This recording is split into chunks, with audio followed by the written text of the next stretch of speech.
Welcome to another episode of Inspired Voices. My name is Oliver Riera, and today's guest, we have the author of Don't Focus on Why Me. How you doing? I'm doing pretty good, Oliver. How are you? I'm good. We have Kijuan Amey. You know, I took a look at your stuff, and I was very impressed. I was very interested in your story, honestly.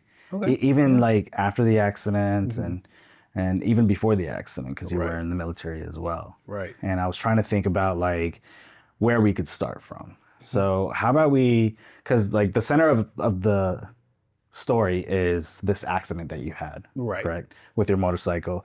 And I kind of want to take it back just a little bit and see what was life like before that. Okay. For you. Yeah, no, absolutely. We can definitely start before the accident, which was May 5th, 2017. Right. Some might call it Cinco de Mayo. I call it my new life journey. Right. So before that, though, that day, I was in the United States Air Force and serving as a reservist at this point. I had already did 4 years active, and I didn't want nothing else to do with that. Yeah. And so I went to what they call the dark side. So what made you want to go into the Army? The Air Force. Air Force, I'm sorry. It's okay. What made me want to go in is that initially I wanted to do, my academics. I wanted to go to college. Okay. Because I was playing sports, Yeah. made great grades. I had a 3.4 GPA. That's unweighted. So that's without honors and without AP, for those who understand that. And the other thing is I wanted to study computer engineering or software engineering. Okay. And so the two best schools here in North Carolina, where I'm from, I'm raised in Durham, North Carolina, but the two best schools that are here in North Carolina for those degrees are North Carolina State University and North Carolina Agriculture and Technical State University, which is shortened for North Carolina A&T. Gotcha. So I know for sure I had applied to North Carolina A&T. Yeah. And the reason I know this is because they sent me a letter. Now, I don't remember if I applied to state, but I know they didn't send me anything. So I don't know if I got accepted or not. I guess not. Gotcha. But I do know I got accepted into A&T. Yeah. And I still remember this phone call very vividly, by the way, where I'm on the phone with them trying to figure out where I need to go, when you come to freshman orientation, all that good stuff. Right. Well, as I'm on the phone with this young lady, because I do remember she was a lady, I'm talking to her. And I'm like, I'm trying to figure out, where I need to go when I show up, for, freshman orientation, blah, blah, blah. Right. Well, she says, okay, well, what's your name? And look up your information. I tell her my name, Kijuan Amey. And she's like, no, I don't see your name in our system. I said, you might want to check again. Yeah. Because I'm looking at a letter Right. with my name on it. And it says congratulations. From you. Right. As if you were the school, Right. from you guys. It had your seal of approval, and I didn't mail it to myself. Right. So I need you guys to tell me what I need to do. And she's like, okay, I'll look again, but I don't see it here. I said, you know what? Let me spell it for you. And so I spelled my name for her. And she said, no, I still don't see anything. I said, okay, all right. No, I'm not going to ask again. So, got off the phone with her real nice. I wasn't, ugly or anything about it. Right. I was actually kind of hurt because I was ready. I was really wanting to go to school. Yeah, that's weird, right? And so I was actually hurt about it. But, honestly, I'm one of those people who pivot. And I actually saw a better side that I really didn't need to do it because I didn't have the money. Did you see that right away, or did it take some time? It was like later down the road because I was Gotcha. like, I started looking into the military because of my family. I have a really, I guess you say military-based family. Yeah. We have about 5 or 6 people that's been Navy. My great uncle was an Army guy. I never met him, my Uncle Linwood. And then I had one Marine. I was the first to go Air Force. Yeah. My younger sister, she went Navy. My stepdad, he was Navy. And my youngest brother, he's now in the Air Force. Oh, wow. You know what I mean? So it's military. And one of my cousins, he went from the Navy to the Coast Guard. So we got military everywhere. Right. So it was one of those things. And, everybody was talking Navy, of course, because we got such a big base in the Navy and foundation in the Navy. So I said, okay, I really don't like water. Uh-huh. And it's not because I can't swim. I just don't want to be on the water. Yeah, Who yeah. wants to be on a boat forever? Oh, yeah. Whereas I could take an airplane and be across the sea in about 6 or 7 hours. That's true. You know what I mean? I don't want to be there for days. So you thought about going to the military after This you is got your... after. This is Gotcha. after that call. I mean, maybe a day or two it took me to Oh, go wow. That's quick. see like the military recruiter. Damn. Dude, I don't take that. Yeah. Let me take a while to think about this. No, my life is, I am working at Bojangles at the time, and this is my 3rd year there. I'm ready to go. Right, right. Fast food is slow for me. So you right had now. nothing holding you back or anything. No, man, fast food was slow for me right there. Right, right. Yeah. So I'm done with it. You know, I started that out early. I think I started working at about 15 or 16. Oh, wow. I started working, you know, right at the age I could. Yeah, same, you know. same. I think I started working around 14 when Yeah. I could get my work permit and stuff like that. Yeah. So I really wanted some freedom, you know, to have some money, things like that. Yeah, same. Yeah. You know, then it comes with, you know, your parents are like, I'm tired of paying for all of this. Right, you need right, to learn right. how to pay for stuff for yourself. And so I was like, okay, I'll get my own money. Yeah, it seems like you have a good sense of self-awareness. Yes, yes. Because, like, you know, growing up with me, even, like, I knew my parents were going to pay for stuff. So I knew how to find a way. Exactly. And so that's what it took. And then, of course, you know, me trying to live a lifestyle of my own, like going to events, you know, like high school parties and going to the mall, going to see my girlfriend and hang out with her, that type of stuff. They're like, well, I'm tired of giving you gas money. Right, you know, right. you need to pay for your own car insurance, you know, stuff like that. Yeah. And so that's really what it boiled down to, is me having money for those types of things. Now, getting back to the story of military recruiting. Sure, yeah. I actually did go talk to the Navy recruiter. Now, I'll never forget Brooks. And you know why I'll never forget Brooks? What's that? Because my mom and my stepdad's last name is Brooks. Oh, there you Okay, go. so I will never forget Brooks. And I sat there and talked to him, and Brooks talked me out of going to the Navy. Talked you out of it? Talked me out of it. Okay, Man. interesting. You want to know how? Oh. Because he didn't answer any of my questions. Well, yeah, that'll do it. You blew it. You blew it. Yeah. So Navy, if you still got Brooks, he blew it for you. Right. And so, anywho, I left his office and literally didn't even leave the building, man. I went straight into the Air Force recruiter office. Oh, really? I didn't care if he saw me or not. So was that your first option that you wanted to do? What, Navy? Yeah. Oh, no, the Air Force. No, I mean, honestly, I just went with what was being fed to me. You get what I'm saying? I'm literally only 18. I'm going by what my elders are telling me. Gotcha. You know, that kind of thing. So why not like the Army or the Marines or something? Absolutely not doing those. Yeah. I just knew I wasn't going to do it because there wasn't a job that I saw myself doing in one of those branches. Gotcha. You know what I mean? If it wasn't going to be something cool, I didn't want to do it. I get it. And all I heard was bad things about those. I mean, you can say it's cool to be a Marine because they say the few, the proud. Right. You know, I'm not a proud guy. You know what I mean? I'm just going to be honest. Right. They teach those guys that mindset, and I'm not that guy. Right, yeah. So kudos to you if you are, you know, a Marine or an Army guy or soldier. It's cool. Yeah. I don't have anything against you. Yeah, just not your thing. That's just not me. Yeah. You know, and so then when I went to talk to that Air Force personnel, the recruiter, I told him, I want to fly if I'm coming to y'all. Yeah, I don't want to be sitting behind a desk. You have to have 20/20 vision to do that, right? Not completely 20/20. Oh, okay. You can wear glasses. You can have corrective lenses. I didn't know that. Okay. Yeah. You just can't get. I think you can't get LASIK is what it is. Oh, I see. Because that means you're fixing something. Okay, got it. And so, but yes, in order to fly, like my job, my youngest brother, who I told you went into the Air Force, he wanted to do the same job I did, which was in-flight refueling specialist. And this is where you refuel planes in midair. Right, yeah. I mean, serious, difficult, most accurate, whatever knowledgeable job you can think of in the military. Right. It requires so much. Yeah, you gotta have like a steady hand, don't you? Well, that plus your mind. Oh, right. This is a mind game if it's not. I'm telling you, man, you got to know so much about this airplane. The airplane that you're refueling is so much that you have to learn. Okay. It took me a year to complete schooling. Oh, wow. Okay. Like, and I don't know many other jobs that do that. Right, You right, know? right. So I know you rode motorcycles Yes. then as well? I started riding motorcycles, I think after I became an instructor. After? Okay. I think Gotcha.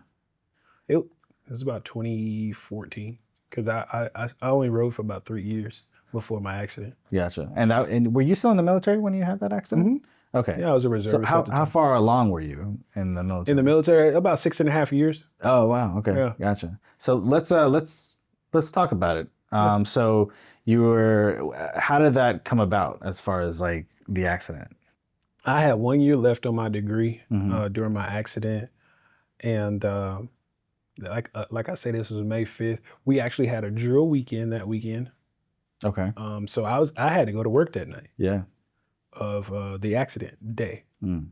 Um, but what I was doing at the time of the accident, I Mm. guess you could say, or right before the business that I just mentioned to you, Kiwi Enterprise. Yeah. I did website design and management, social media marketing, and photography. Okay. So a website that I was now managing, I was going to take pictures for that website. Hmm. And that I had jumped on my bike and I just throw a backpack on, put the camera in it, and I'm gone. Yeah. You know what I mean? And just to reiterate, at this time, like things in your life were great, right? Great is not even the word. I mean, I'm living life, dude. Right, right. Nothing that's holding me back. Yeah. I am reservist, still doing the job that I love. Mm. School full time with a 3.87 GPA Hmm. in college. Making the dean's list every chance I got. I mean, literally every single time I'm getting dean's list. Yeah. Just started my own business, Kiwi Enterprise. Right. Girlfriend, motorcycle, car, apartment. I mean, I had it all at the time. Hmm. Is what I felt like. I felt Right. like everything was just going great. The only thing I needed was to be married and have children. That's the only thing Yeah. I think I was missing. Right, right, right. And a house. I mean, I Right, was yeah. living in an apartment because I was trying to be flexible, Sure. just in case I wanted to move somewhere else. Makes sense. But that's it. I got you. Yeah, man. Everything was going great. Okay. So, yeah, back to that day, I had just finished up taking the pictures Mhm. for the website that I was gonna update. Mhm. And from my apartment to the spot that I was at was about a 10-minute ride Mhm. of my motorcycle. Now, for any motorcycle rider, they're probably listening to that and like, oh, that's nothing. Yeah. That's like going around the corner and say, hey, I'm finna go to the store, honey. I'll be back. Like something Yeah. like that. Yeah, no, that's nothing. It's like literally just felt like you just sat down on the bike and got off. Right. And so I was like, I need a little bit more of a ride. Because here in North Carolina, spring is really nice. It can be Yeah. really nice or it can be really rainy. one of Right. the two, Yeah. And so that day, it was really nice. Mhm. I mean, the weather was nice and sunny and warm, Mhm. but there were clouds in the sky too Right. to right, keep right. the sun from beating you down. Right. I was like, oh, this is beautiful. Mhm. This is beautiful riding weather, And so I said, let me ride just a little bit long because I'm gonna be upset if I come back and next week it's raining the whole week. You know what I Right, mean? right. And so I take off. I said, let me go to Jordan Lake because from where I was to commute to Jordan Lake was 30 minutes. Mhm. I said, that's a good ride Mhm. because I'll get there, that took 30 minutes and then to get back home, probably take about 35, 40 minutes. Yeah. So went to Jordan Lake here in North Carolina, and it's the same spot that's actually on the cover of my book, Don't Focus on Why Me. Okay. So that dock and the trees and Yeah. all that stuff, that was where I was. Okay. Yeah. That was actually where I was. That's why I put that picture there. Ah, that makes sense. I took that photo, by the way. Nice. And also on the front cover, you see the motorcycle, which was actually my motorcycle. I called my motorcycle Nina. Hmm. Yeah, so that's Nina on the cover of the Nice. bike and cover of the book. So I went there to Jordan Lake just to kind of mellow out like I always do, meditate, do whatever, and just to relax. And then, when I say zoned out, I am zoned out. and that was that was why I went there. That was the reasons why I would go there. Right. So a car, and it's right near Highway 751, Mm-hmm. and a car went by and it startled me and, kind of brought me back. And I Mm-hmm. looked down at my wristwatch, and of course, when I was in the military, I always kept a watch on me Yeah. because I had to keep track of time. We didn't play that in the military. Makes sense. There's no excuse Right, for being late, especially if you don't notify somebody. right. You know what I mean? And so I looked at my watch. I said, "Yep, gotta go. Time to get on the bike. Gotta go home, get my stuff, and head on to the base." Mm-hmm. Well, as I am riding on my bike, I actually had Bluetooth capability in my headset or in my helmet, Yeah. so that I could answer calls if anybody called me while I was riding, or listen to music. Yeah. Even if I wanted to set up my, because I had my on the handlebar, I had this thing called a spider podium Yeah. that could grip my phone, Right. and I had it sitting right in the middle of the handlebars just in case I needed GPS running. Got it. So it would be telling me where to go in my ear. Yeah. So that's where I had that. But I was listening to music this time. Mm-hmm. And at that time, I believe I was listening to some Bruno Mars, because this was back when that 24 Karat Magic CD was out. Yeah. Bumping. The hot stuff. Okay. Yep. I really enjoyed that CD, man. It was a really good album. And I'm probably more than likely listening to that. And as I'm riding, man, I'm approaching an intersection. I'm not thinking anything of it because I'm about to go right past it. Yeah. Until this car pulls out in front of me, which is a silver Honda Accord. Mm. Now, the reason I know this is because of the police report. Yeah. I remember none of it. Gotcha. None of it. Everything I'm getting ready to tell you from now on is what somebody's either told me or was put on the police report. Mm. So I pull out, or this car pulls out in front of me. I'm running 55 miles an hour. Mm. Now, the safety courses that I took for motorcycle riding, which I did take because I had to for the military. I'm glad I actually took them for myself too, Right. but because it did save me a couple times.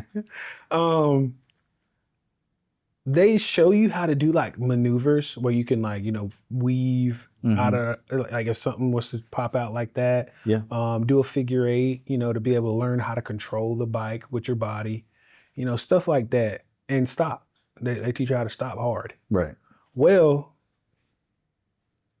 what people have to understand is all of those things are taught at a parking lot speed. Oh, wow. Yeah. You're not doing 55 miles an hour. Mm-hmm. So there's no way of me escaping this car. And so... Do you remember the moments before? I do remember I remember being at the lake. Okay, so nothing like... Okay, gotcha. No, what causes that is your brain does like a it's like a protective mode that it goes into, and it tends to delete stuff like that because it doesn't want to keep it'll almost be like a if you think about it this way, it'll almost be like a recurring nightmare. Right. If it were to stay. Yeah. Yeah. And I used to say quite a bit is, what kind of nightmare on Elm Street is this? For that reference, because it's just going to keep replaying over and over because your mind is trying to, like, why did this happen? Blah, blah, blah. And that's where the don't focus on why me came from. Gotcha. You know what I mean? Because I don't want to focus on that. Because if I do, I'm going to keep reliving the past and get depressed and having different thoughts. And usually they're going to be negative. And so, like I say, I hit this car, man, I'm doing 55 miles an hour. I'm out. Right. That's it. I don't know what happened to my body. I don't know if I flipped over, went in it. You know what? I don't know what happened to me, my body. All I know is I don't find anything out until June the 6th. Wow. That's a long time. Tell me about it. I was in a medically induced coma. So you were in a coma for that long? Medically induced, because they had to do so many surgeries on me, man. Wow. Literally from the top of my head, literally, hear me clearly, because there is a scar that goes from this ear all the way across to this ear where they had to cut me open. Yeah. My brain was swollen. So to relieve that stress, they opened me up. And all the way down to this right foot, I've been cut. The only thing that has not been cut on are my arms. Wow. That's it. That's crazy, man. And that's with the helmet too. Absolutely. So if I didn't have one, I would not be talking to you. Yeah. I would not. That is wild. Wow. So yeah, you really, I could tell. I could see why you can't remember Yeah, man. the event. Even after that, you were in a coma. Did anything, I know some people have experiences in comas and stuff like that. Did anything like that happen to you? I have no idea. I mean, people told me I was doing stuff. I was fighting nurses. My mom will tell really? you I was fighting everybody especially when they came to administer that, what's that shot called? It's for blood clots. Yeah. When they came to administer that shot, they said my blood pressure would go up. I'm starting to grab people. Right. I can't see now. Yeah. I was blind instantly. All that stuff. I can't see a thing. Wow. So I'm grabbing people. I'm doing all this fighting them. That was after the coma, or this is during during the coma? I never heard of that. That's fighting wild. people. Yeah. Interesting. Because it's like just enough to keep you, from having I guess what you could call a conscious mind. Right. Man, So they got you on a drip. Because I woke up with a PICC line in my arm. Yeah. So they had something on me all the time. Gotcha. Okay. Wow, man. So do you remember when you woke up from the coma? Yeah. How was that for you? So I thought it was the best sleep I ever had. Oh, really? I'm not even lying. I was like, man, I slept good last night. I must have had It's a only good been night. a day. Look, I must have had a good night last night. I'm not lying to you. It felt so peaceful when I woke up. Interesting. And I'm laying in a hospital bed at UNC Chapel Hill. And had no clue. I had no clue, man. I'm just laying there on my back with no clue whatsoever that I'm in a hospital because there's nothing beeping. I'm not hooked up to like any of those heart monitoring systems. No. Why? I wasn't. I didn't need them. Oh, I thought everybody They had me on like blood pressure medication and all this other stuff, so it was keeping everything good. Okay. They would come take my vitals. You didn't have any tubes or anything like that? Really? The only thing I still had was that PICC line in my arm. Wow. I didn't know it yet. Yeah. Because again, I hadn't moved. Interesting. Maybe they took care of everything like while you were in a coma and then. Yeah. No, that's what I'm saying. The last surgery I had something to do with my eyelid. Gotcha. That was the last thing. Yeah. And that was not even as an inpatient. That was outpatient. Right. At Duke. So you woke up, but you said you were blind instantly when the accident happened or something like that? Yeah. So like I haven't figured that part out yet. So when I first initially wake up, I'm hearing voices. You know how you come out of a sleep. Some people don't come straight out, like they kind of hear stuff first. Yeah. Before they come out of the sleep. That's what I was doing. I was hearing the voices in my room. Is what I thought was my bedroom, but it's actually my hospital room. Yeah. And so I'm like listening. I'm like, wait a minute, somebody in my room. And now I'm trying to figure out who is it. I'm trying to place the voices. Yeah. I hadn't tried to open my eyes. I hadn't tried to move. Did you think you were dreaming? That's what I think I might have been in feeling that. Like my mind was probably still asleep a little bit. But I hadn't done anything. So I'm still just laying there. Yeah. And I felt like I was playing possum. And so, let me see if I can figure out these voices here. Okay, I know that person. That's my girlfriend. But what the heck is my mom doing here? Why is she in my bedroom? Because when you first wake up after going to bed, from the night before, when you wake up in the morning, you're not ready for everybody to be in your room. Yeah. So that's why I'm thinking, what is my mama here for? That's all I could think. Right. Because I hear her and my now ex-girlfriend talking. And I'm like, what are they talking about? I'm just trying to figure all this stuff out. Yeah. I'm not moving. In your head, in your mind. Yeah, in my mind. I am not moving. I'm not opening my eyes. I'm not like trying to talk, nothing. Right. I'm just like still laying there. And they were talking about a motorcycle accident. But everything was generalized. No names, nothing that gave me any clues. I was trying to play guess who You know, I was sitting there playing the game, Guess Who, Yeah. in my head. I'm like, I don't know. I can't figure it out. So now I try to open my eyes because I'm done with the eavesdropping part. Right. Because I'm not getting anything. Right. Right. And so I try to open my eyes only to not be able to see anything. I'm like, wait a minute. Let's try that again. And so I close my eyes really hard. You know what's that Genie? Remember that show from back in the day when she used to blink her eyes? Yeah. And, that's basically what I'm doing, trying to open my eyes. But it's not doing anything, man. Interesting. At that point, did you still think that you were maybe dreaming or something like that? I knew I was awake now. You knew you were awake. Okay, gotcha. Yeah, I knew I was awake now, and now it's time to hit the panic button. And so I know they're there, so I'm going to ask them why I can't see. Yeah. But all you can hear is, oh, you can't hear clearly. I couldn't talk. Oh, you couldn't talk. Could not talk. Oh. Because my jaw had been broken in the accident, so they wired it shut. Oh, wow. So I'm waking up not able to see. Yeah. Not able to talk. I didn't even realize it yet, but I could not smell. Huh. Because my face had been crushed in due to the accident. I got 2 metal plates that's restructuring my face right now. Wow.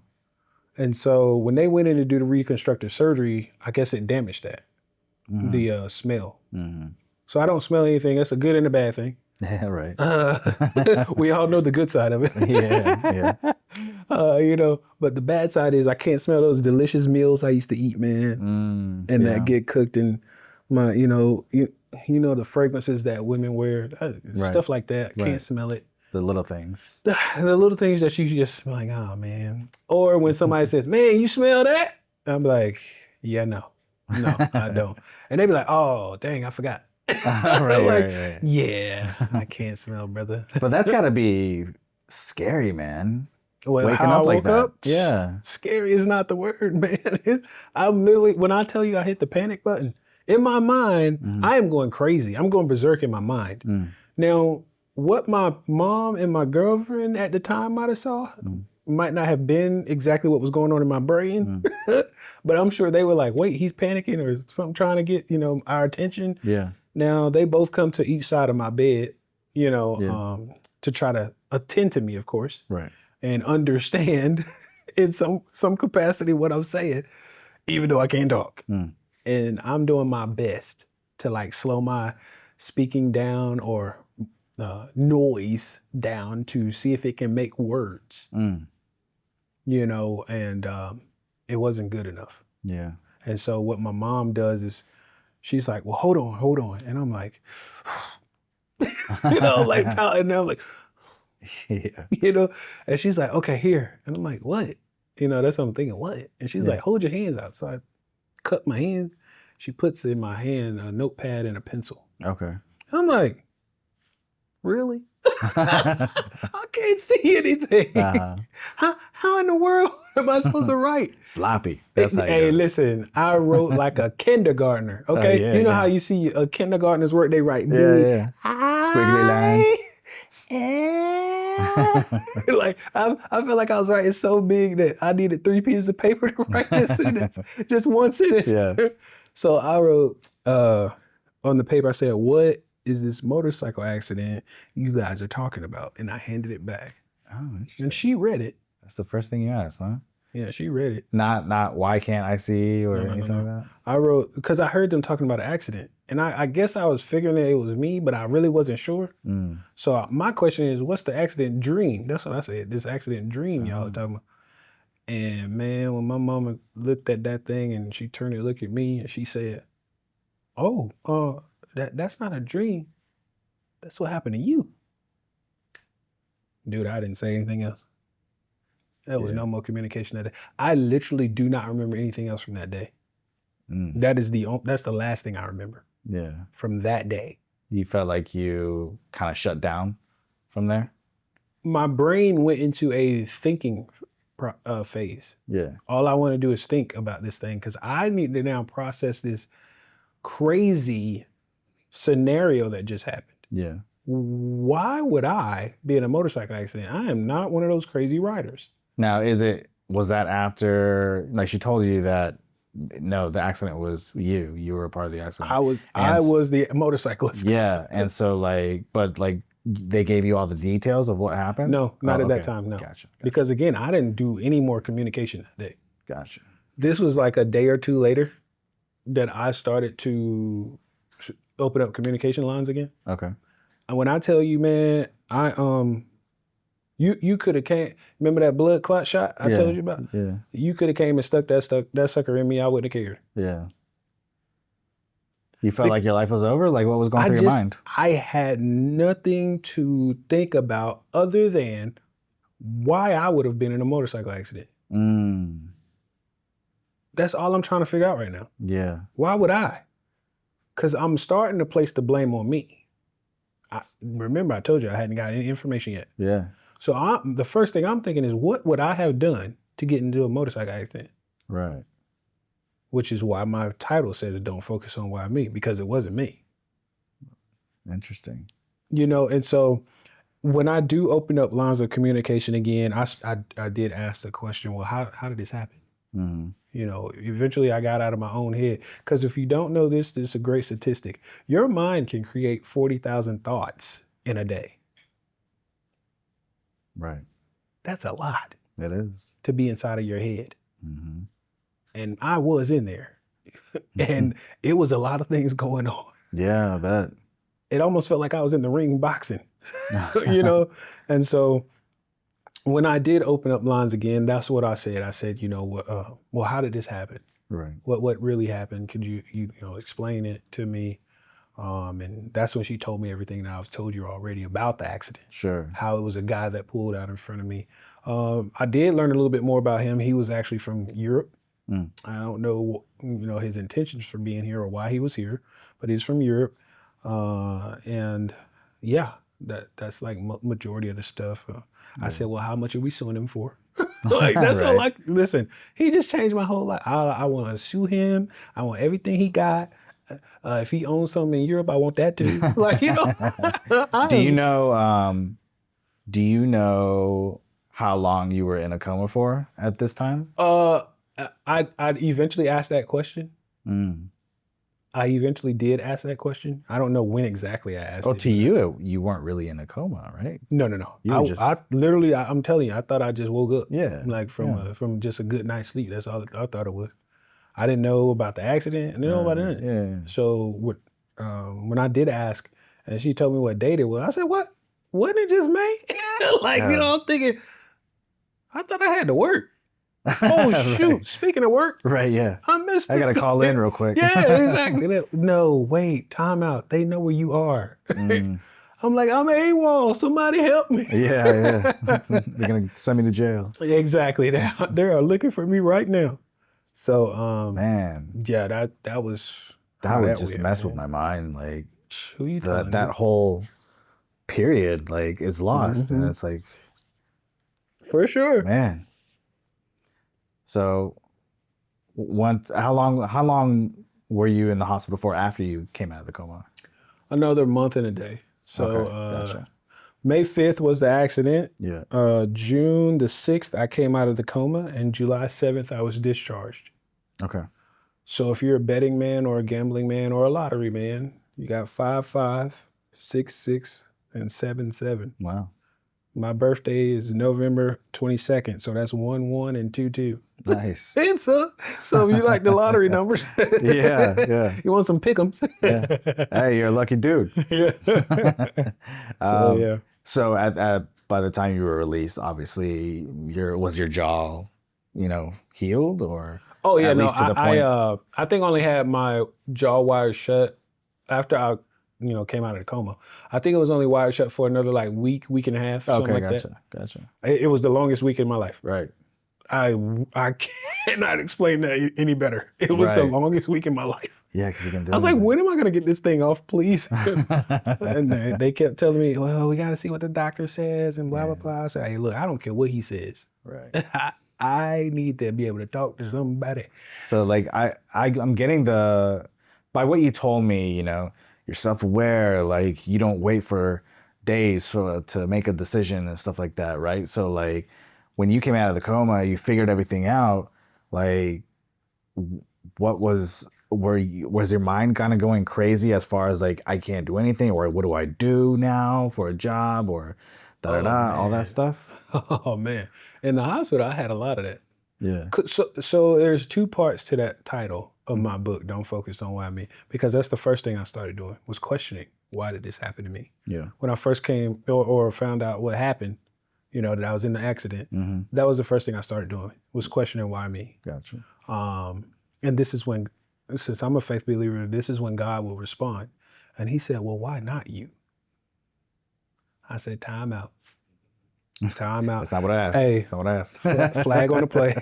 Flag on the play. Uh-huh. I'm throwing the flag, man. Yeah, no, you can't answer you can't respond like that. Like that's how I felt, Right. But he literally was telling me, you know how to operate without being able to see. Mm. And I used to get told quite a bit because I play drums, Mm. and I play for my church.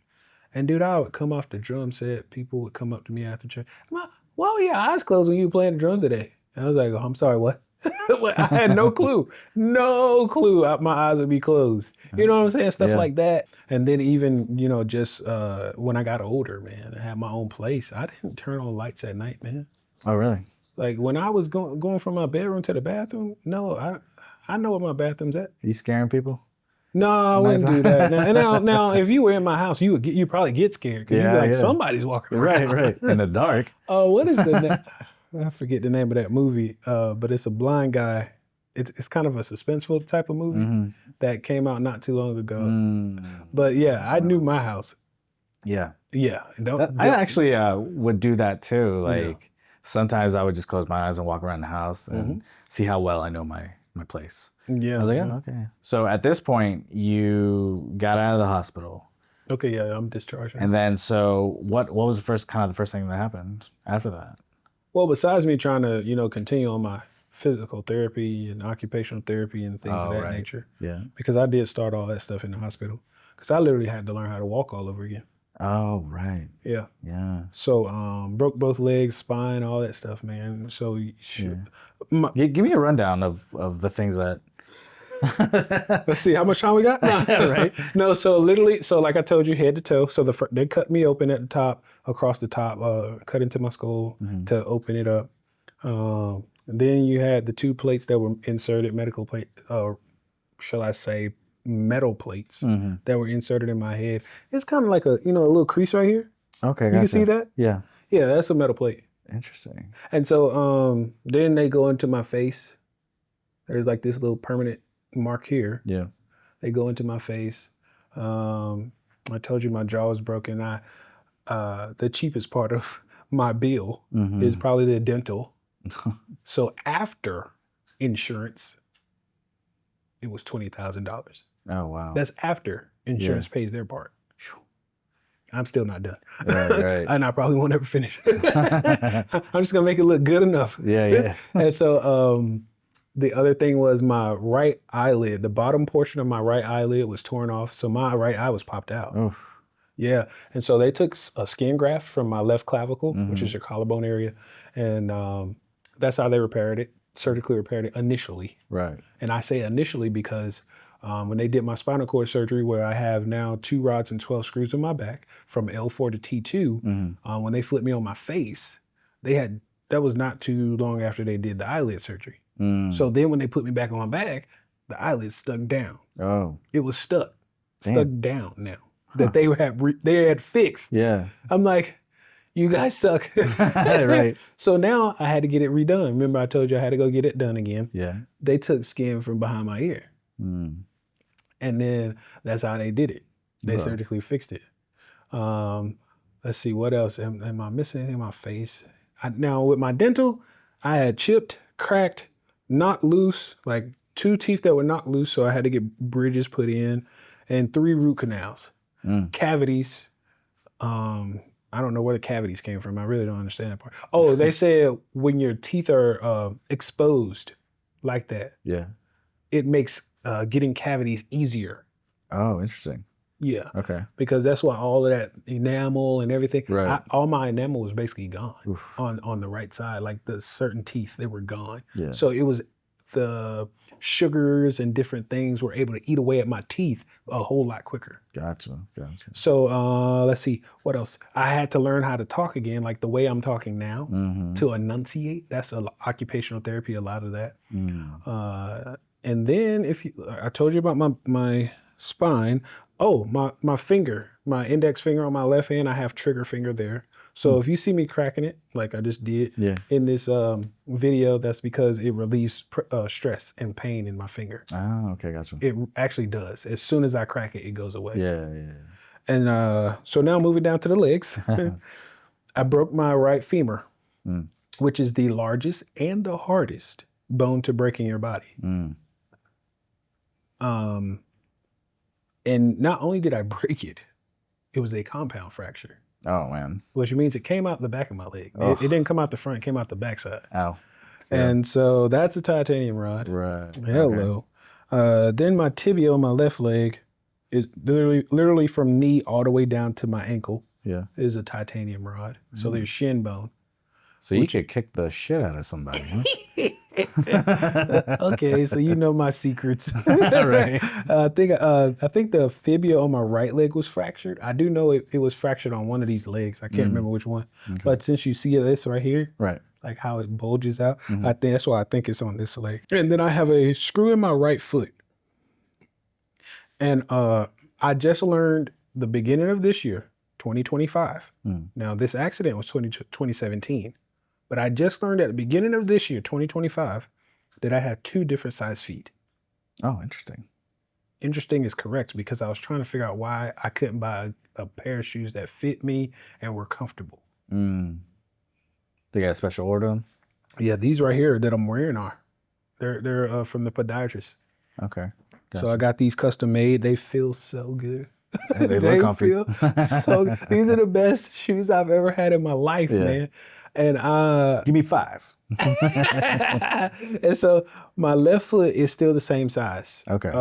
As before the accident, which was a 10. My right foot is an 11 wide. Oh, interesting. Yeah. So not only is it bigger in size, but it's wide too. Gotcha. And I started noticing that. I think yesterday I was in the kitchen and I was had on slides, flip flop slides type stuff. I had those on and I noticed that my big toe on my right foot was over the top of the slide because they're a 10. Yeah. And I was like, okay, now I know why that foot's always hanging off. Yeah. So it makes sense now. And now it's funny versus before it was like, that looks weird. Right. Yeah. So. Okay. So, man, so you've had a hell of a journey, obviously. Yeah. Especially when it comes to recovering from that as well. But that was a lot of pain. Yes. And so what are we doing now? What's your life look like now? Well, what you got going on? Still playing the drums, man. I play at church. Nice. I'm also a singer. I'm a part of a gospel quartet group. Okay. I sing at my church too. I sing in the car. I sing in the shower. I sing everywhere. I learned it. I just started learning the keyboard, the piano, in 2020 in the pandemic because I was bored. Yeah. So I started learning the piano and I wrote my book during the pandemic because I literally had nothing else to do. What did you know that you wanted to share your story? People were telling me to. Okay. It was one of those things. Gotcha. And I guess the pandemic was kind of like a good start. It was like perfect timing. Yeah. It was like, what else are you going to do? Because literally it was almost like they took everything away from me. Everything I was doing, I was going, swimming at the YMCA, working out, rock climbing, like all these different recreational therapy things that I was doing. Yeah. They had to stop all of it. Sure. Because everything was shut down, of course. But then, of course, this is through the VA. So the government is definitely going to take it serious. Oh, right. These are not just outside sources that can do whatever they want. Yeah. You know what I mean? So once they shut all that stuff down, I felt lost because those are like my outlets. Yeah. You know what I mean? And So you had like built up energy and stuff like that. I was just starting to go bowling again because I Right. started bowling when I was 5. Oh wow. I've been bowling since I was 5. Literally a sanctioned bowler, so I could compete in tournaments all over the U.S. Oh wow. Hmm. Yeah, it's impressive. Yeah, man. And so I was starting back to do that, Hmm. and they shut all of that down, man. Yeah. And So was it when the pandemic happened, everything shut down? Obviously, there was a period where you were, I would say, depressed and stuff well, like that. that's another part, another time Mm. where I got depressed. The first time was when I got out of the hospital. Oh, I'm sure. What? Not even when I was in, because when I was in, everybody was coming to see me. Yeah. When I say that, I don't. That's not to exaggerate or nothing. Right. When I tell you, even the UNC staff was like, "We've never seen anything like this." Mm. Man. Where people are always coming to see somebody. Oh. You know what I mean? And they Yeah. were like, "What the? Who is he?" Like that's what they were trying to say. Who is he? Right. Is he Can I get somebody your famous autograph? that we Like, don't know? yeah. Yeah. Is he somebody famous we don't know? Right. And I'm like, not yet. And so But then, like when you got home, you know. the getting home depression from the hospital Yeah. initially was more of the people not coming to see me, Hmm. and then the girlfriend who ghosted me. Right. Literally, not just not showing up anymore, Mm. not just not texting anymore, completely changing your phone number. Oh wow. She went to that extent, huh? Oh yeah, no, it was the extreme. Wow. I mean, And- you when things like this happen, you really get to see like who's by your side, you know? Exactly. But Yeah. you know what's crazy is people would be like, "Hey man, when the last time you heard from so and so?" I don't like to mention people's names. Yeah. When the last time you heard from so and so? I said, that's exactly what I do every time they say her name. Yeah. I said, yeah, I don't know. Right. Ask her. I don't. Yeah, that's really. Why don't you ask her last time Mhm. she talked to me? Yeah. She probably couldn't even tell you. Yeah. Because, you know, my thought process behind stuff like that is if you can't handle something like that, don't just leave me out of the picture. I'm okay with you telling me you can't handle this. Right. Tell me you can't handle it. Yeah. But you just completely not telling anybody. And the even funnier part about this situation, because this is actually comical. Mm. The church she goes to, Mm. my dad used to go to. And my dad is in a wheelchair. Mm. So he used to be in the front of the church all the time. Yeah. That's where they put the people in the wheelchairs. They kind of move them up to the front so they can Sure. see and not have anybody standing up and blocking the view. Mm-hmm. Well, after church, and he's wearing one of my Kiwi Enterprise shirts, Mhm. and it's big across the chest, and it had my logo. Yeah. And she had seen it, you know, because we had been dating. So anyway, he's got on one of my white Kiwi Enterprise shirts, and she walked up to him, her and like 2 of her friends or something, after church, and she's like, "Where you get that shirt from?" And he was like, "Why?" And she's like, "That's my friend shirt. That's his business." He was like, "Oh yeah? What do you do?"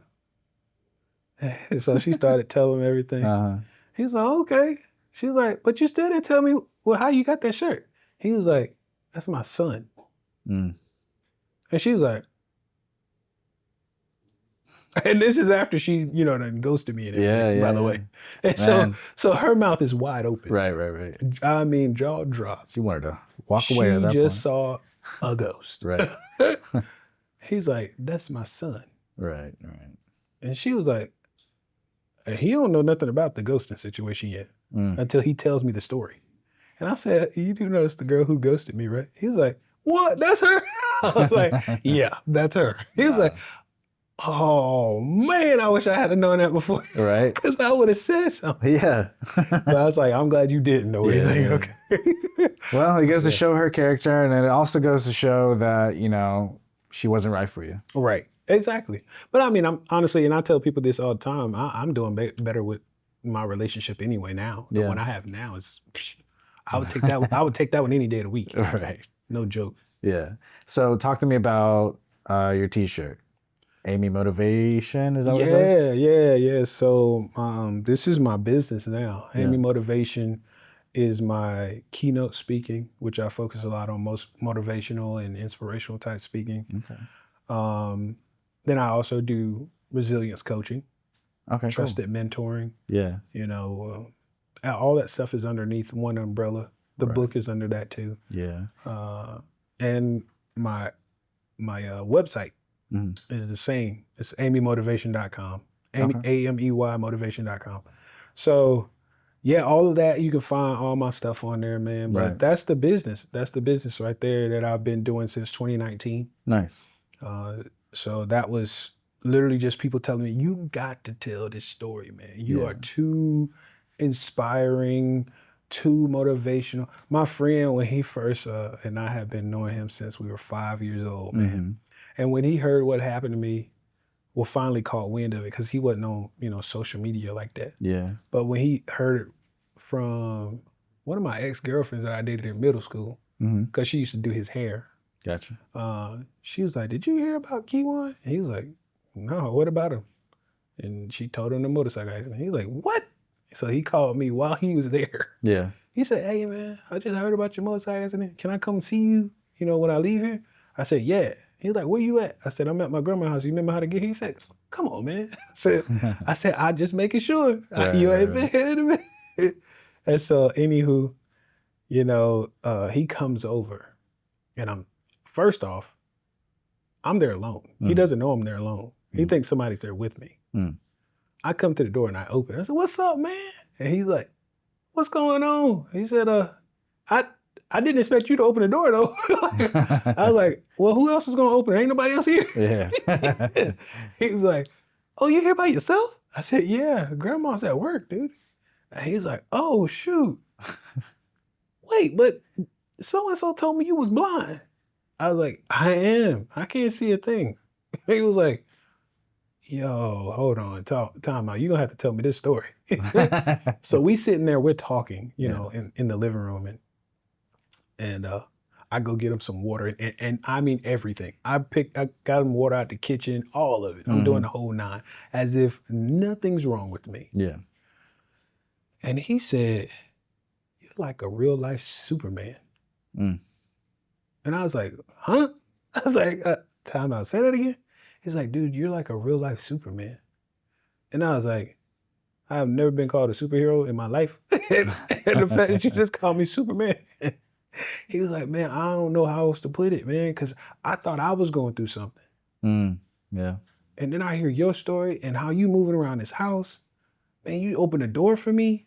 You can't even see. You're not tripping over anything. Yeah. He was just like, and just baffled, man. Yeah. And I was like, well, I mean. It puts things into perspective, Yeah. I said, well, come on, Sam. I know this house. I grew up in this house, man. Right. He's like, I get it, but it just still amazes me, man. Yeah. I said, well, yeah. And so he was like one of the main guys and people who pushed me into the speaking and even the book, the telling my story. Unfortunately, God called him home before I ever got the chance to release my book. Oh. So he has heard me speak, but he never got to read the book. Damn. But when I did finish my book, I spoke at his homegoing service. They asked me to speak. And remember how I told you called me Superman? Yeah. Well, when they had me speak, I sat behind my computer and I wrote a letter. And I titled it, it says, A Letter from Superman. And I was writing it to him. That's nice. I printed it out, and that's what I used to speak. Yeah. At the homegoing service. Right. And I knew what it said. I mean, I didn't need to read it. So I printed it out for physical to put in the casket with him. Yeah. Oh, wow. So I put that letter in the casket with him, also with the autographed copy of my book. Nice. And I asked his mom, I said, is it all right if I put this in the casket with him so he can read it at his leisure? And she was, man, listen, when I tell you she about lost it, right, I bet. And that was just what God placed on my heart to do. Yeah. Because he didn't get the chance to do it while he was physically still present with us. Right. But I was like, his spirit man can read this. And I know it. And so that's how I did that, man. Man, that's nice, bro. Yeah. That's really nice. Final question for you. Okay. You're doing some motivational speaking. Yep. You have this book that came out, right?